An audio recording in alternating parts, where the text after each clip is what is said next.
Donc je disais que nous avons été richement bénis par les chants, mais également par les dons spirituels. Je ne sais pas si vous avez noté les dons. En tout cas, pour ma part, j'ai noté. Et il est ressorti dans les dons que le Seigneur nous conduit. Après 2 dons, je crois, la troisième, la sœur qui a repris a dit, et le Seigneur ajoute ceci, ne crains pas, je marche devant toi. Il y a un don qui a dit que tu fais des projets, associe-moi à ces projets. Parce que c'est moi qui connais le chemin, je vais te conduire, je vais te diriger. Chers frères et sœurs, nous avons un Dieu qui dirige. Amen. Un Dieu qui conduit.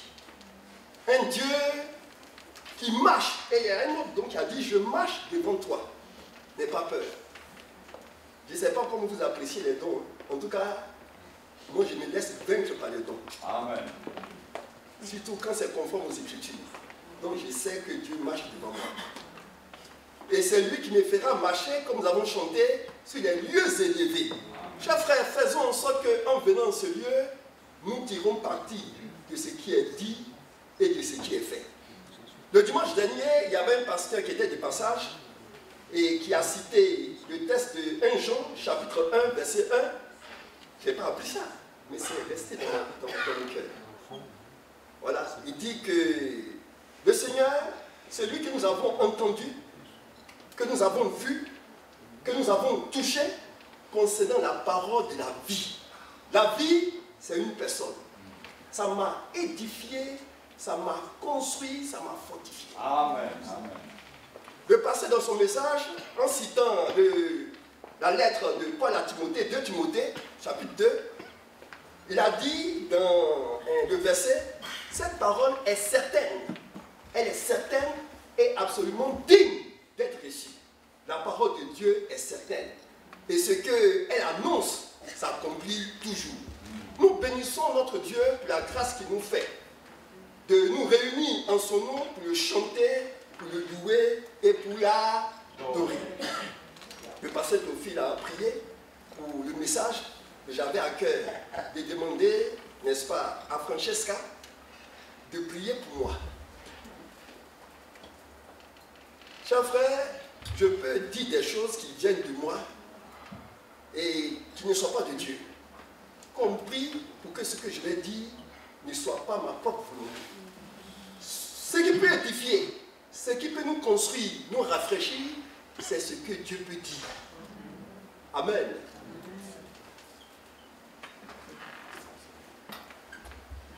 Dieu te dit, marche toujours comme tu as fait jusqu'à aujourd'hui et tu verras la gloire de Dieu. Marche devant moi, parce que derrière moi, c'est moi qui te soutiens, c'est moi qui te dirige, c'est moi qui fais que demain ce sera ton jour. Ça sera un jour de gloire pour toi et pour ta famille tout entière.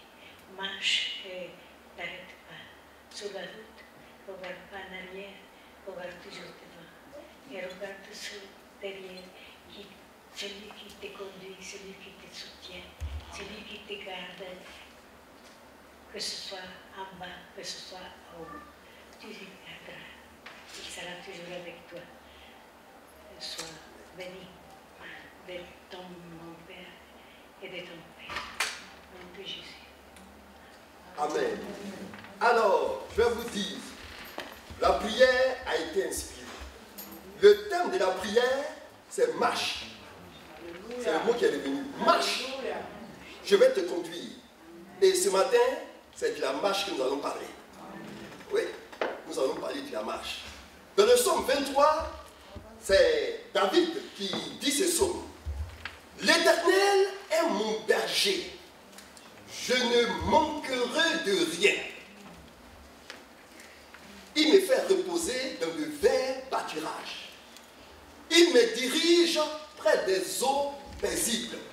Il restaure mon âme.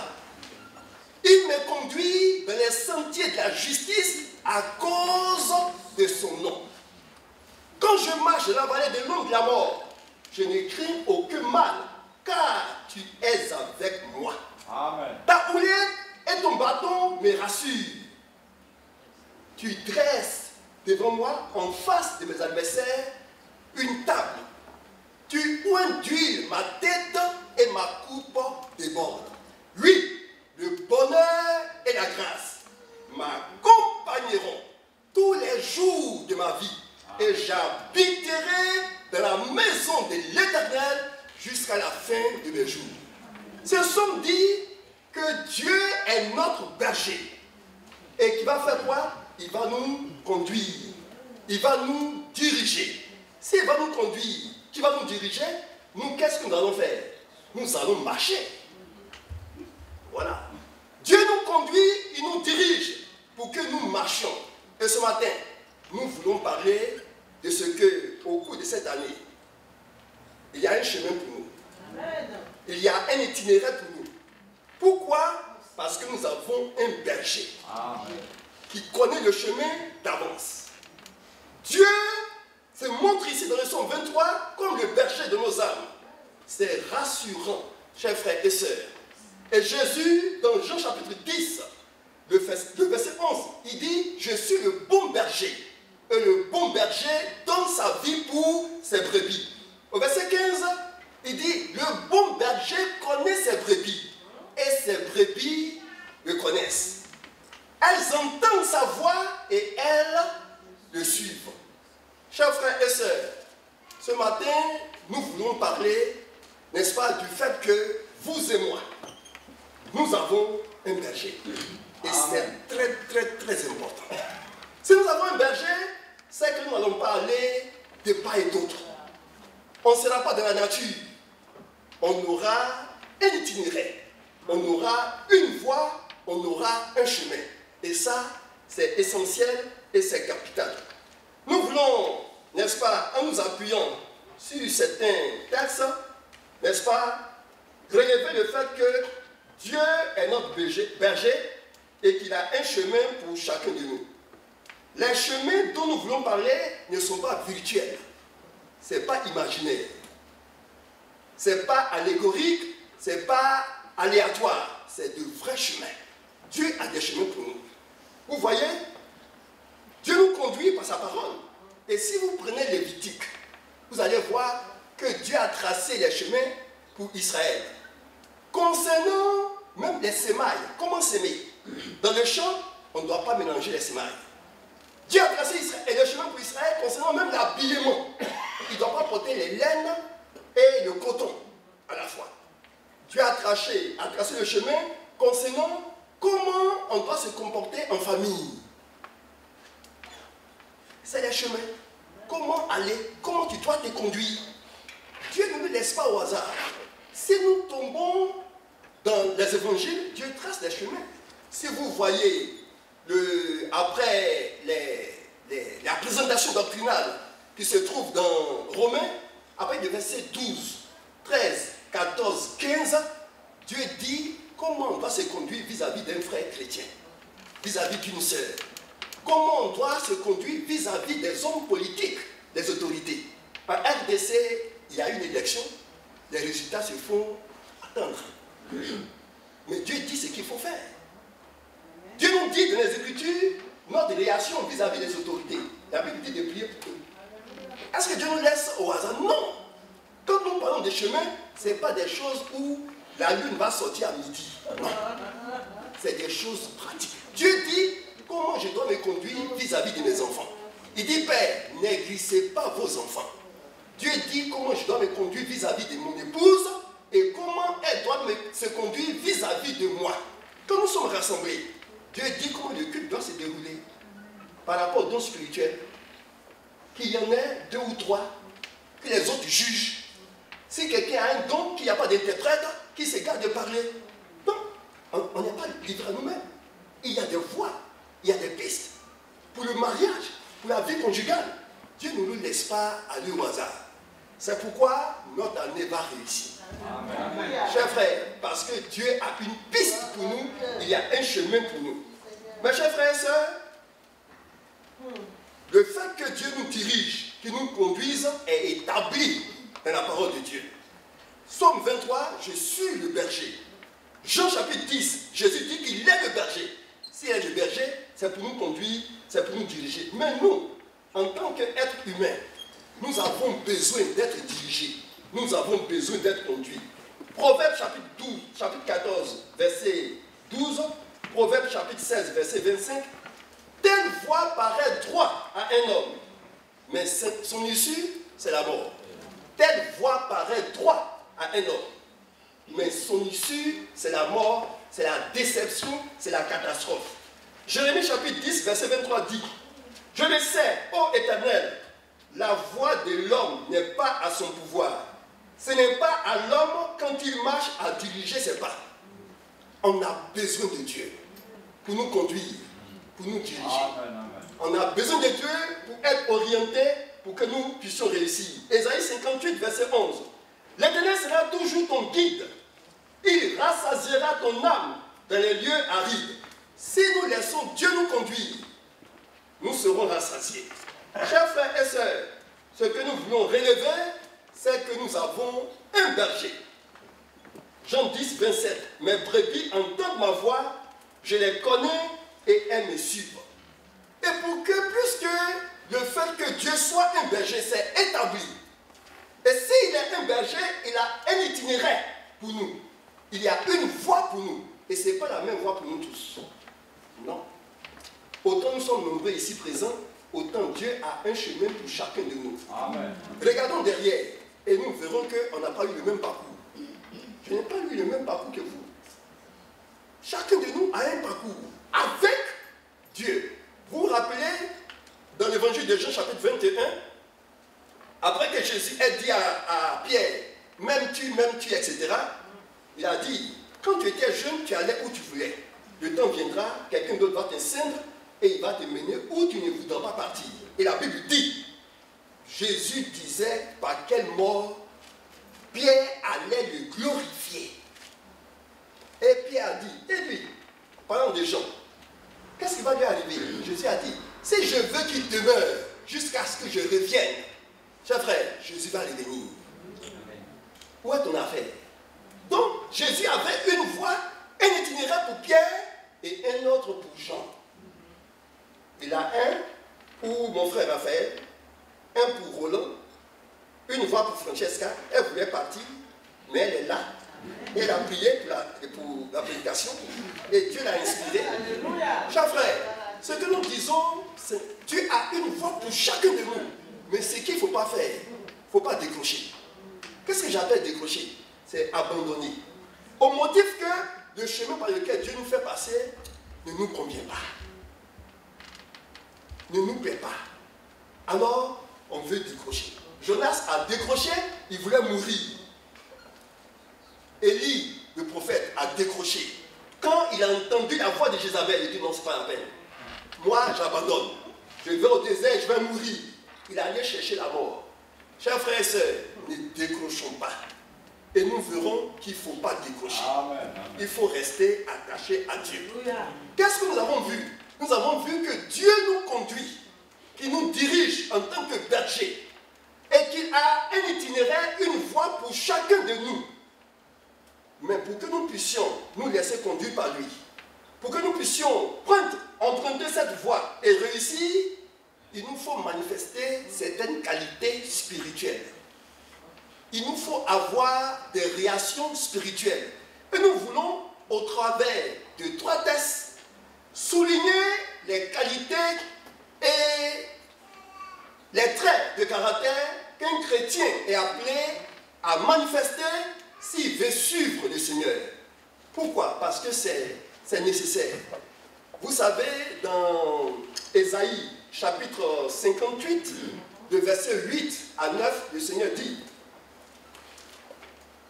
mes pensées ne sont pas vos pensées, et vos voix ne sont pas mes voix. Autant les cieux sont élevés au-dessus de la terre, autant mes voix sont élevées au-dessus de vos voix et mes pensées au-dessus de vos pensées. Les pensées de Dieu, ces voix ne sont pas les nôtres. Pour s'engager dans les voies de Dieu, en tant qu'être humain, nous devons avoir une attitude et un comportement. Et c'est ce que nous voulons voir. Et pour étayer le fait que nous avons besoin d'avoir une attitude et un comportement donné donnée, spirituelle. Le fait qu'en suivant Dieu, nous serons appelés à être confrontés au moins à 3 types de situations. Des situations dont nous serons l'auteur, des épreuves qui proviendraient de nous, des situations que nous pourrons vivre, qui proviendraient de l'ennemi, du diable, mais des situations que Dieu pourrait également permettre, autoriser. Alors je disais que nous allons prendre 3 textes, 2 textes de l'Ancien Testament et un texte dans le Nouveau Testament. Pour gagner le temps, je vous dis les textes, mais ne les cherchez pas. 1 Roi chapitre 17, versets 1 à 16. 1 Roi 17, 1 à 16. 2 Rois chapitre 4, versets 1 à 7.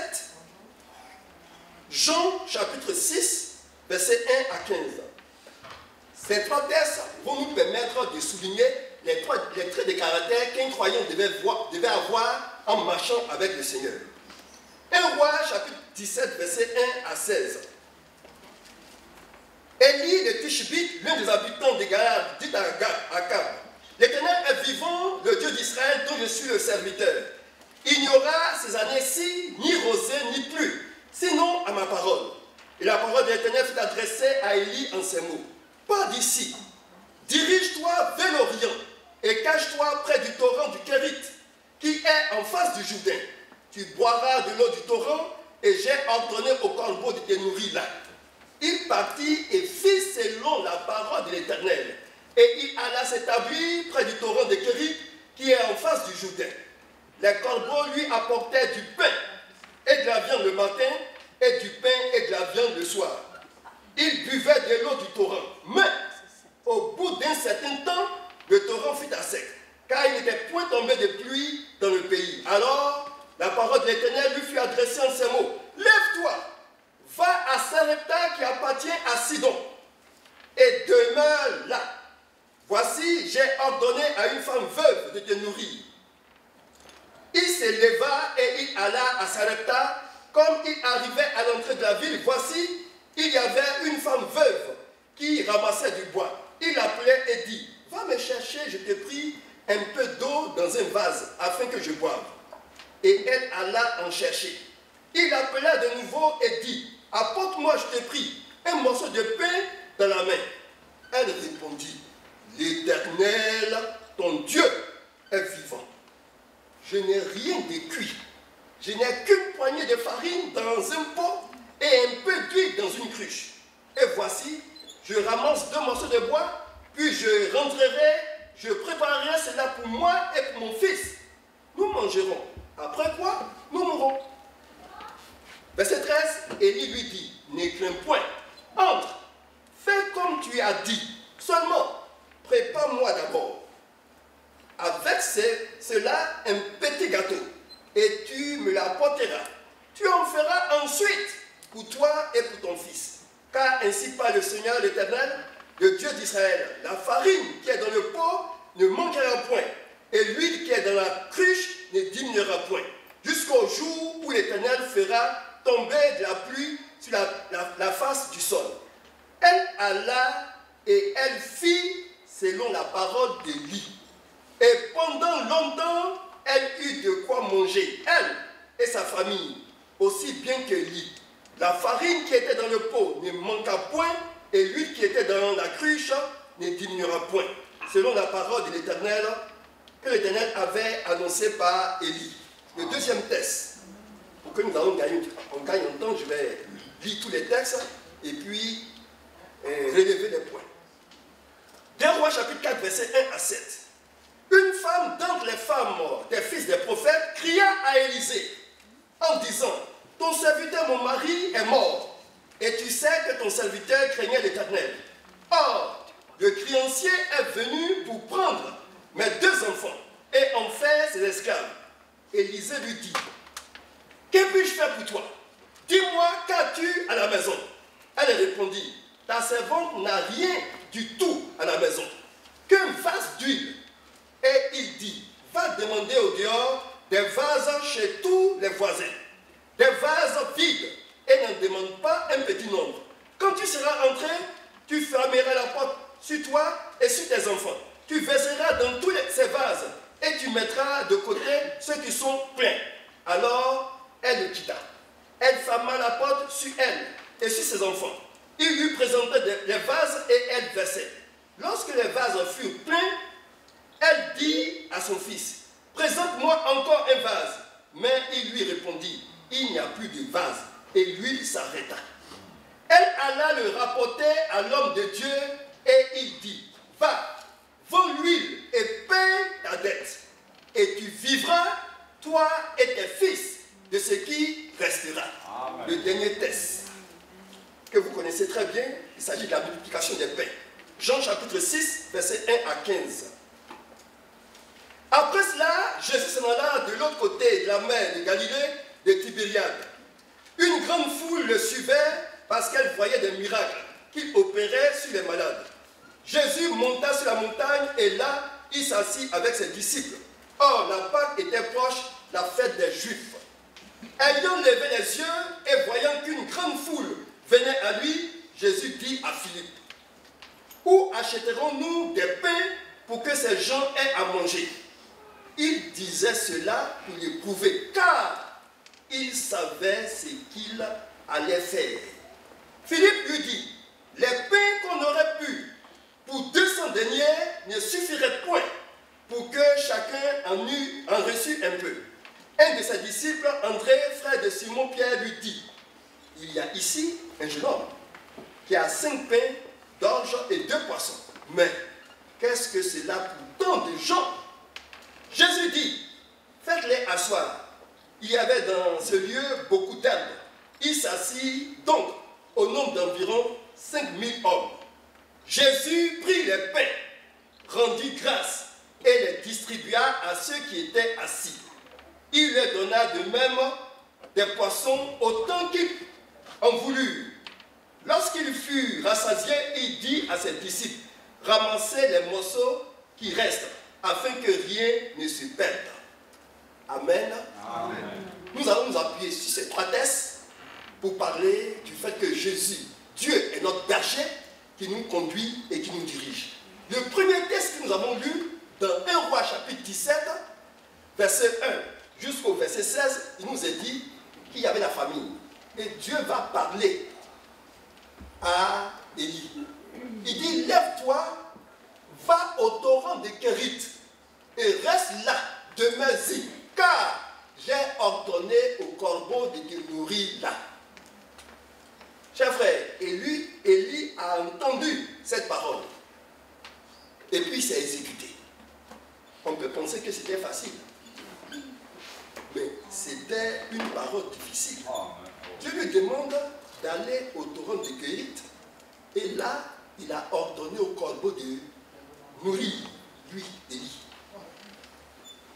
Il faut être courageux pour penser qu'un corbeau, qui est un oiseau carnivore aussi qui mange la viande, va pouvoir prendre la viande pour toi.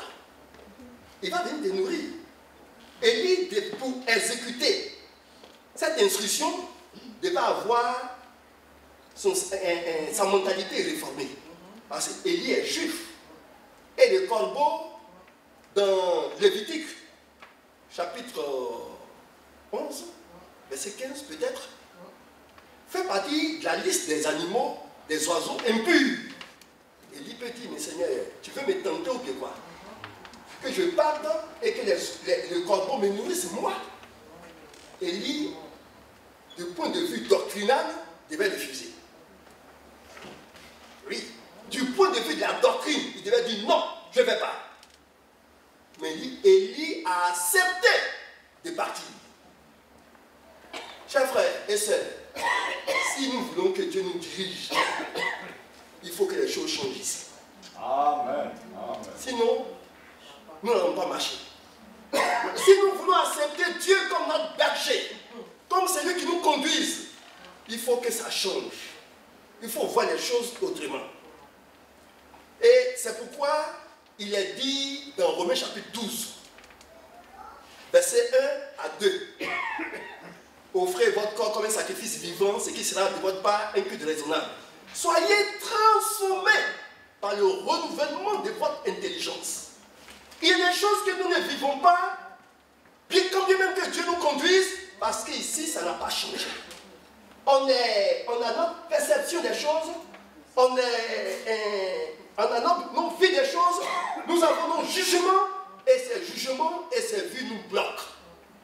Vous vous rappelez, et je vous rappelle, dans Actes, je crois 9, il a dit que Corneille priait, et Dieu voulait le sauver. Dieu envoie un ange dit à Corneille, il faut envoyer quelqu'un appelé Pierre, pour qu'il vienne annoncer l'évangile. Mais Pierre, Dieu connaît la mentalité de Pierre. Il sait que Pierre est juif. Et qu'à cause de ce qu'il est, il ne va pas mettre ses pieds chez Corneille. Dieu donne un songe à Pierre. Il lui fait voir les animaux sauvages qu'on doit tuer et manger. Dieu va envoyer un message pour corriger la mentalité de Pierre. Chers frères, il y a des grâces qui passent à côté de nous sans que nous les saisissons. Pourquoi? Parce qu'ici, ça n'a pas changé. Oui. Parce qu'ici n'a pas été renouvelé.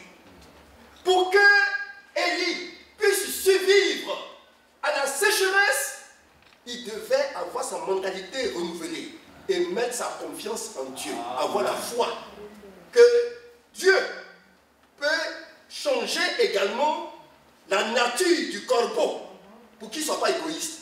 Le corbeau, c'est un oiseau égoïste. Vous vous rappelez de la Genèse? Noé va l'envoyer pour voir si le lit est sec. Quand il va trouver que c'était sec, il ne reviendra plus. Il va rester là-bas. Alors que la colombe va partir, elle va venir, elle va partir, elle va couper un amour pour montrer que la vie régnait. Le corbeau, il est égoïste. Élie devait avoir la foi comme quoi Dieu est capable de transformer la nature égoïste de corbeau. Chers frères, pour marcher avec Dieu, pour que Dieu soit notre berger, nous devons avoir la foi. Oui.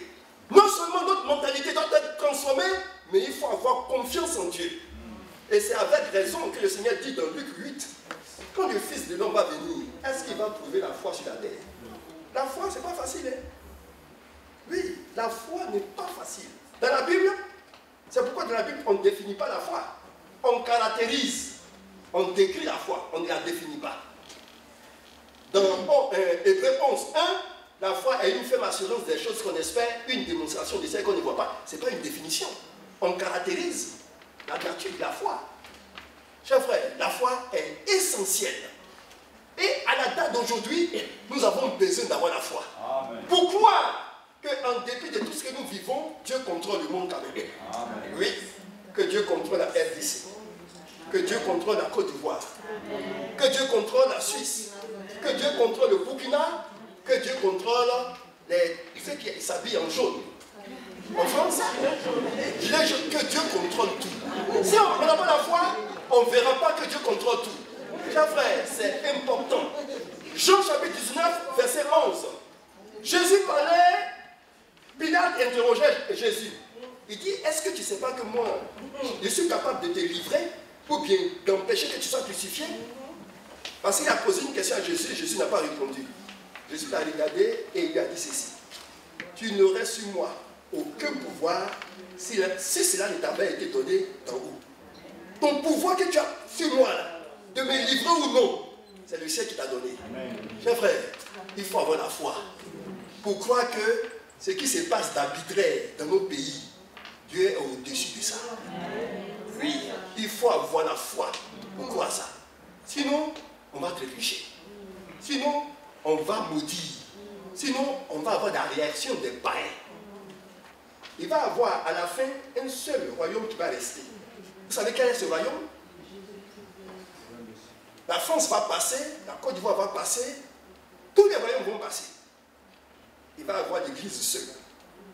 La pierre qui s'est détachée, ça ne secoue d'aucune main, qui a frappé toutes les nations et qui a pris toutes les parts. Chers frères, il y a de l'espérance pour nous. Amen. Même si dans nos nations, il y a des difficultés, il y a de l'espérance pour nous. Bref, nous avons besoin de la foi, chers frères, pour marcher avec Dieu. Toujours pour ce chapitre de 1 chapitre 17, Pierre, Élie va survivre et il va se rendre. Dieu lui demande, il faut aller à Sarepta de Sidon. J'ai ordonné à une veuve de te nourrir. C'est un défi. Élie est juif. Et le Seigneur lui demande d'aller dans un pays étranger. Sidon, ce n'est pas Israël. Jézabel qui a menacé Élie, elle est sidonienne. Et va à Sarepta, là, ça c'est grave. Un, Dieu lui demande d'aller chez une veuve. Deux, cette veuve-là, elle est étrangère. Quelle est la possibilité pour que ça marche? Si au moins Dieu avait dit, va chez une juive, veuve, on peut comprendre. Mais va à Sarepta de Sidon, un pays étranger. Et puis chez qui? Pas chez le roi, chez une veuve. La Bible dit, Élie a accepté de partir. Chers frères, si on ne met pas sa confiance en Dieu, on ne peut pas marcher avec lui. Élie marche donc, arrive. Quand il arrive, qu'est-ce qu'il voit? Dans son cœur, Dieu dit, c'est cette femme-là. Parce qu'il a vu cette femme, qu'est-ce qu'elle est en train de faire? Ramasser du bois mort. Élie parle à cette femme. Il appelle, viens, prends un peu d'eau et donne-moi à boire. La femme sert Élie. Élie envoie la femme de lui dire, quand même, Seigneur, vraiment, je suis ton serviteur. Mais la personne chez qui tu m'as envoyé là, je vois qu'elle a des problèmes. Elles sont pour ramasser des bois morts. Elle doit être en difficulté. Vraiment, tu m'excuses, mais je ne vais pas lui demander de me nourrir. Parce que je vois qu'elle est dans la précarité. Élie ne regarde pas ça. Élie ne regarde pas l'environnement de la femme. Élie retient ce que Dieu a dit. Chers frères, ce qui change tout, c'est ce que Dieu a dit. La foi, elle doit être audacieuse. Elle ne doit pas se fonder sur ce qu'on voit. La Bible dit, dans 2 Corinthiens chapitre 5, nous sommes appelés à marcher non par la vue, mais par la foi. Amen. La foi regarde la parole de Dieu. Et Élie ne va pas regarder la condition précaire de la femme. Il va parler. Dieu a parlé, je parle. Chers frères, la foi vient de ce qu'on entend. Si Dieu parle, agit. C'est pourquoi il est important d'écouter la parole de Dieu. C'est pourquoi il est important de prêter attention aux dons spirituels. Nous tous qui sommes ici, nous sommes plus ou moins majeurs. Je vais parler de notre foi. Nous devons être capables de juger les dons spirituels et de retenir ce qui est bon et de les mettre en pratique. Les dons ne sont pas donnés pour être donnés, pour embellir le culte. Ce n'est pas l'objet. On dit c'est pour édifier, pour construire. Chers frères, Élie va parler aussi à la femme. La femme lui dit, Élie lui dit, fais-moi manger un gâteau. La femme lui dit, chez moi là, il n'y a rien. Il y a un peu de farine sur moi, un peu d'huile. Le bois que je ramasse là, c'est pour faire un petit gâteau pour mon fils et pour moi. On va manger et après nous allons attendre la mort parce qu'il n'y a pas de perspective. Élie est audacieux. Il n'a pas pitié de la femme. Hein. Il dit, tu vas cuire le gâteau. Tu vas faire comme tu as dit. Mais c'est moi qui tu as servi d'abord. Quelle foi! Vous voyez la foi? En guillemets, elle est un peu arrogante. Oui. Tu vas me servir moi d'abord. Et puis, tu vas faire pour ton fils et toi-même. Chers frères, la femme a accepté. Elle a eu la foi. Elle a eu la foi de croire. Elle dit, ton Dieu. Elle savait qu'Élie était prophète, mais ce n'était pas un prophète sidonien qui venait d'Israël. Elle a accepté. La Bible dit, elle fit selon ce que Élie a dit. Quand on fait ce que la parole de Dieu dit là, on manifeste la foi. Elle a aussi manifesté la foi. Mais quelle qualité d'autre elle a manifesté? Elle a honoré la parole de Dieu vis-à-vis d'elle. En quoi faisant?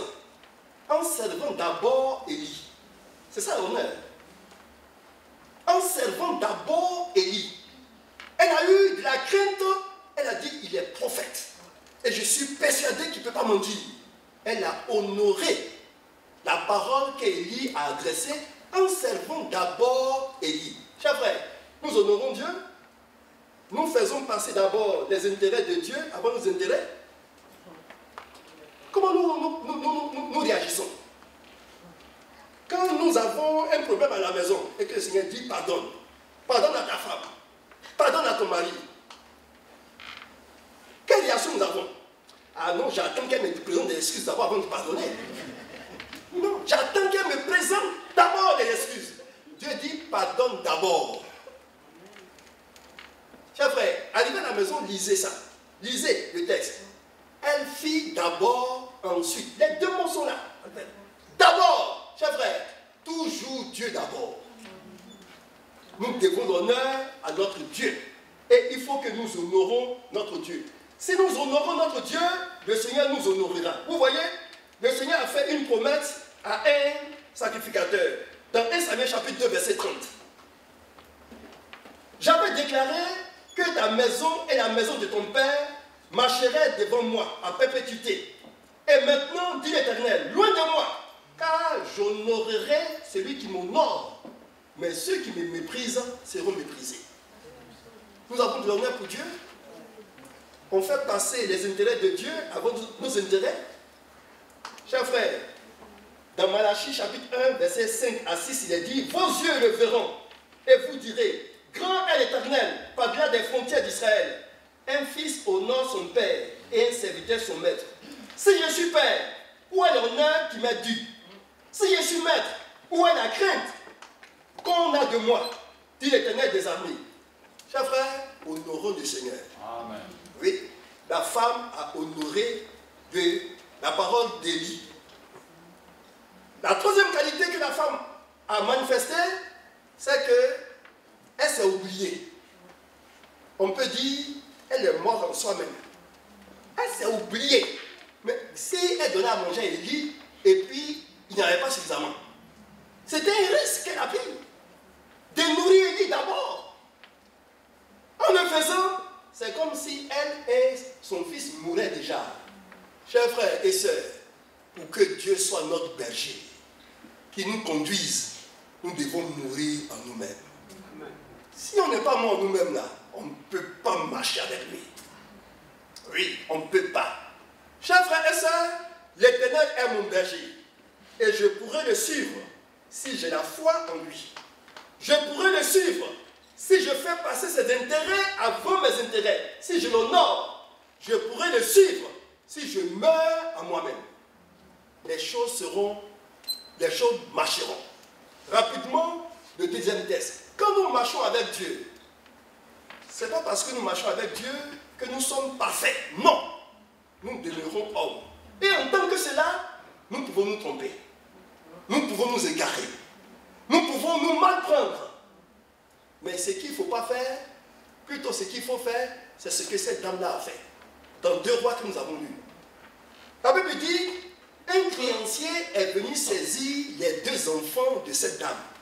Parce que son mari, qui est un prophète, a emprunté de l'argent. Et il n'a pas pu rembourser, il est mort. C'est la faute de qui? C'est la faute de son mari serviteur. Il s'est mal pris. Il a manqué de sagesse. Il nous arrive sur plusieurs points de manquer de sagesse. Il nous arrive de ne pas réagir de la bonne manière tout en étant enfant de Dieu et suivant le Seigneur. La Bible dit, elle cria à l'Éternel. Chers frères, s'il nous arrive de manquer de sagesse, de nous égarer par des engagements que nous avons pris, ce qu'il faut faire, c'est qu'il faut tourner le regard vers Dieu. Il faut parler à Dieu. Il faut lui dire ce qui s'est passé. Alléluia. Celui qui reconnaît Dieu comme son berger, quand il s'égare, il retourne au berger. Il parle au berger. La Bible dit que la femme a parlé à Élie. Élie lui a dit, qu'est-ce que tu as? Il dit, un peu d'huile. Élie lui a dit, tu ramasses des vases. Tu les remplis. C'est tout ce qu'il a dit. Il ne lui a pas dit le reste. Elle est allée, elle a pris les vases, elle les a remplis. Elle allait dire au prophète, j'ai rempli les vases. Et il dit ceci, va, paie ta dette et vis avec le reste. C'est important. On a chanté des chants où il a dit, payer. Le Seigneur a payé la dette. Chers frères, en marchant avec Dieu, nous pouvons poser des actes qui rappellent notre passé. et qui suscite des choses dans nos vies, au point qu'on se sent culpabilisé. On se sent subjugué par ce qui s'est passé. On perd notre liberté. On est angoissé et tourmenté. Chers frères, nous ne devons pas nous laisser faire. La dame ne s'est pas laissée faire. Elle s'est tournée vers le Seigneur. La Bible dit, avec l'argent que tu as reçu, paie tes dettes. Nos dettes ont été payées. Si dans ton sommeil, tu as des angoisses, des rêves qui te perturbent, je ne sais pas si ici il y en a, hein, mais en tout cas chez nous, il y a ce qu'on appelle mari de nuit ou femme de nuit. Ici, je ne sais pas chez les Européens, mais en tout cas chez nous, il y en a. Et puis ces personnes n'arrivent pas à se marier. C'est une femme qui vient coucher avec elle dans les rêves, ou bien un mari qui vient coucher avec elle. Ça ici, je ne sais pas. Si tu as ça, et tu es devenu chrétien, ça va faire. Dieu a payé pour tout ça. Si par le passé, tes parents peut-être ont consulté des féticheurs, ou ils ont consulté des voyants, et que, étant devenu chrétien, il y a des impressions que tu as, ou dans ton immeuble, on dit oui, mon voisin d'en haut, oui, c'est un ceci, c'est un cela, il prie. Chers frères, Dieu a payé le prix pour que toutes ces influences soient vaincues. Amen. Tu n'es plus tributaire. Jésus a dit, le prince de ce monde arrive, il n'a rien à moi. Or, qui tu es? Tu es en Christ. Nous dit Colossiens chapitre 3. Chers frères et sœurs, la dette a été payée. Amen. Amen. La dette a été payée. Amen. Et elle a été payée pour que nous soyons libérés. Pour que nous ne soyons pas redevables à qui que ce soit par rapport à notre passé. Mais vous voyez, il a dit à la dame, avec ce qui reste, tu vas vivre, toi et tes enfants. Dieu, on a chanté, il nous suffit. Il nous suffit par rapport à notre passé. Notre berger nous suffit, non seulement par rapport à notre passé, mais il nous suffit pour notre présent et pour notre futur. Amen. Alléluia. Amen. Les grâces de Dieu sont abondantes pour nous. Et nous vivrons. Nous terminons rapidement. La Bible dit, en marchant avec Dieu, nous avons dit, le prophète, la dame, elle a eu des problèmes. Ce n'est pas par la faute de Dieu. Ce n'est pas par la faute du diable. Elle a manqué de sagesse. Ce n'est pas le diable qui a manqué de sagesse, c'est elle, son mari qui a manqué de sagesse. Il peut arriver à un chrétien.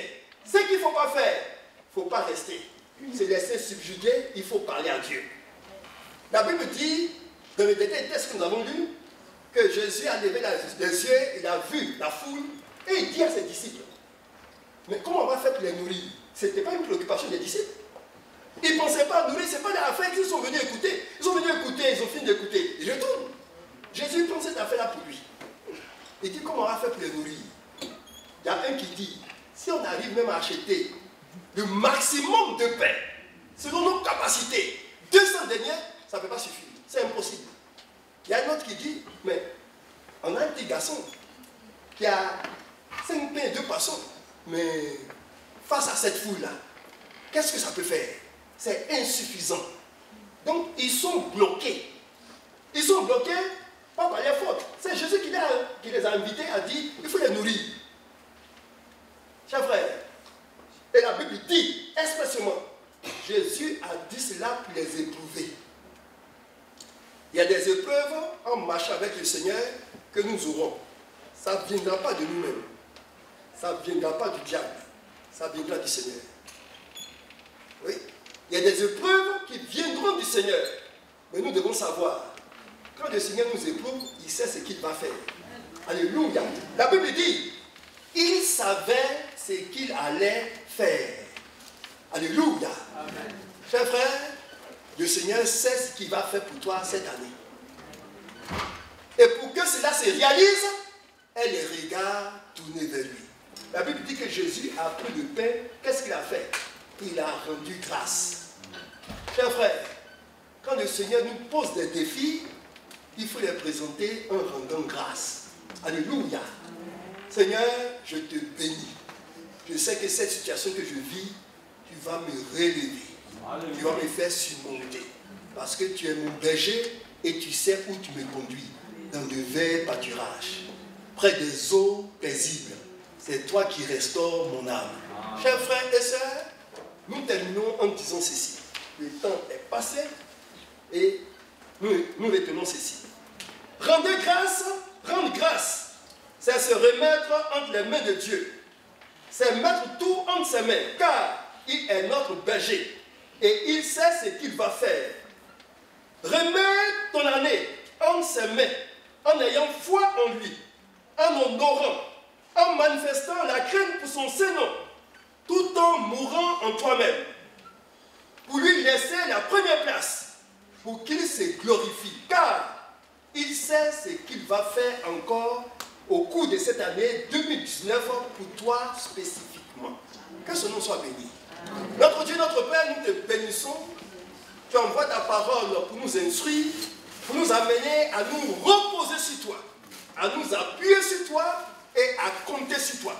Parce que sans toi, nous ne pouvons absolument rien faire. Tu es notre berger et nous voulons que tu marches devant nous et que tu suscites la foi en nous pour que nous marchions derrière toi. Seigneur, les yeux fixés sur toi, qui est le chef et le consommateur de la foi. Merci notre Dieu, au nom de Jésus. Amen.